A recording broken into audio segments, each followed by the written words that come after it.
Apa sih itu teori produksi?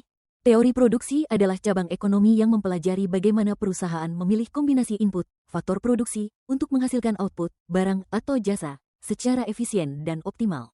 Teori ini menjelaskan bagaimana perusahaan dapat mengalokasikan sumber daya, menetapkan tingkat output, dan meminimalkan biaya produksi untuk mencapai keuntungan maksimum. Tujuan teori produksi: 1.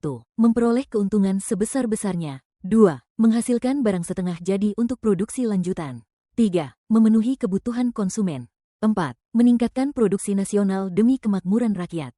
5. Mendorong pertumbuhan usaha produksi lain dan mengurangi pengangguran. 6. Meningkatkan pendapatan masyarakat dan negara. Selanjutnya, pengertian fungsi produksi. Produksi merupakan hasil akhir dari proses atau aktivitas ekonomi dengan memanfaatkan beberapa masukan atau input. Dengan pengertian ini dapat dipahami bahwa kegiatan produksi adalah mengkombinasi berbagai input atau masukan untuk menghasilkan output. Apabila input yang dipergunakan dalam proses produksi hanya terdiri atas modal, K, dan tenaga kerja, L, maka fungsi produksi yang dimaksud dapat diformulasikan menjadi Q sama dengan F, K, L, keterangan, Q sama dengan output K sama dengan input modal L sama dengan input tenaga kerja. Fungsi produksi satu input variabel. Fungsi produksi dengan satu input variabel menggambarkan hubungan antara jumlah input variabel yang digunakan dengan jumlah output yang dihasilkan, dengan asumsi input lain tetap. Fungsi ini sering digunakan untuk menganalisis bagaimana perubahan satu input variabel, misalnya tenaga kerja, memengaruhi produksi total, produksi rata-rata, dan produksi marginal. Apabila input modal, K, dianggap konstan dalam jangka pendek maka fungsi produksinya menjadi Q sama dengan F kali L. Keterangan, Q sama dengan jumlah output yang dihasilkan, barang atau jasa. F sama dengan fungsi produksi. L sama dengan jumlah tenaga kerja. Fungsi produk 1 OUTPUT 2 input. Apabila dua input yang digunakan dalam proses produksi menjadi variabel semua, maka pendekatan yang sering digunakan adalah pendekatan isoquant dan isokos. 1. Isoquant. Isoquant adalah kurva yang menunjukkan kombinasi input yang dipakai dalam proses produksi, yang menghasilkan output tertentu dalam jumlah yang sama. Isoquant mempunyai ciri-ciri yang sama dengan indifference curve dalam analisis perilaku konsumen, yaitu 1. Turun dari kiri atas ke kanan bawah. 2. Cembung ke arah titik origin. 3. Tidak saling berpotongan dan 4. Kurva di atas lebih menunjukkan jumlah output yang lebih banyak. 2. Marginal rate of technical substitution, MRTS, jadi, yang merupakan slope dari isoquant adalah MPL bagi MPK. Analisis slope dari isoquant ini sangat penting karena slope isoquant bagaimana suatu input bisa digantikan, substitusi, dengan input lain sementara output tetap dijaga konstan. Slope isoquant ini dikenal dengan istilah MRTS, Marginal Rate of Technical Substitution, yaitu tingkat di mana tenaga kerja, L, bisa disubstitusikan dengan modal, K, sementara output tetap konstan di sepanjang isoquant. 3. The elasticity of technical substitution menurut Nicholson untuk produksi Q sama dengan F kali K, L, elastisitas substitusi, S, mengukur perubahan proporsional dalam K bagi L relatif terhadap perubahan proporsional dalam RTS sepanjang isoquant. 4. Isokos. Isokos adalah kurva yang menunjukkan berbagai kombinasi antara dua input YAK berbeda yang dapat dibeli oleh produsen pada tingkat biaya yang sama.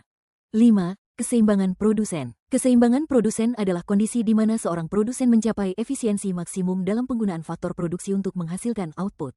Ini tercapai ketika produsen memilih kombinasi input, misalnya tenaga kerja dan modal, yang memberikan output terbesar dengan biaya produksi terendah. Keseimbangan akan terjadi pada titik singgung antara kurva isokos dan isoquant. 6. Expansion path. Jalur ekspansi. Expansion path merupakan jalur perluasan yang menunjukkan keseimbangan, equilibrium of firm. Pada sepanjang jalur ekspansi ini akan diketemukan slope garis anggaran, isokos, sama dengan slope isoquant. 7. Hasil atas skala, return to scale. Dalam jangka panjang semua input adalah variabel, sehingga perubahan pada input akan menyebabkan perubahan pada output. Untuk menjelaskan bagaimana reaksi output apabila input berubah, return to scale dapat digunakan analisis isoquant. Ada 3 jenis skala hasil. 1. Constant return to scale. 2. Increasing return to scale. 3. Decreasing return to scale. 8. Maksimalisasi output. Maksimalisasi output berarti perusahaan berusaha menghasilkan sebanyak mungkin barang atau jasa dari sumber daya yang tersedia. 9. Minimalisasi biaya. Minimalisasi biaya berarti perusahaan berusaha untuk memproduksi barang atau jasa tersebut dengan biaya terendah. Fungsi produksi 2 output dan 1 input. 1. Kurva transformasi produk. Setiap kurva transformasi produk merupakan tempat kedudukan dari kombinasi yang bisa diperoleh dari suatu jumlah tertentu dari input. Semua kurva transformasi produk miring ke bawah disebabkan karena suatu pertambahan pada output harus diikuti oleh suatu pengurangan pada output kedua. 2. Kurva ISO revenue. Jika P1 dan P2 adalah harga penjualan dari dua output. 3. Keseimbangan produsen, output optimal. Keseimbangan produsen, output optimal, adalah kondisi di mana produsen mencapai tingkat output maksimal dengan biaya tertentu atau biaya minimal untuk mencapai output tertentu. Ini berarti produsen telah memilih kombinasi input, seperti tenaga kerja dan modal, yang paling efisien untuk menghasilkan output yang diinginkan. 4. Garis ekspansi jalur ekspansi menggambarkan solusi terbaik, baik untuk maksimalisasi pendapatan ataupun untuk minimalisasi biaya. Jadi, jalur ekspansi ditarik pada setiap titik singgung antara kurva transformasi produk dengan ISO revenue. Kesimpulan. Berdasarkan pembahasan yang telah disajikan, dapat disimpulkan bahwa teori produksi merupakan salah satu bagian penting dalam ekonomi mikro yang membahas hubungan antara input dan output dalam proses produksi. Fungsi produksi menggambarkan hubungan teknis antara kombinasi faktor produksi seperti tenaga kerja dan modal untuk menghasilkan output tertentu. Dalam proses produksi, konsep fungsi produksi dengan satu input maupun dua input variabel membantu memahami bagaimana perubahan penggunaan input memengaruhi tingkat output. Analisis isoquant dan isocost digunakan untuk menentukan kombinasi input yang optimal, sementara marginal rate of technical substitution, MRTS, dan elastisitas substitusi menggambarkan tingkat substitusi antara faktor produksi. Dengan pemahaman teori produksi yang komprehensif, perusahaan dapat membuat keputusan produksi yang lebih efisien, meningkatkan produktivitas, serta mengoptimalkan penggunaan sumber daya yang dimiliki. Thanks for watching guys. Bye bye.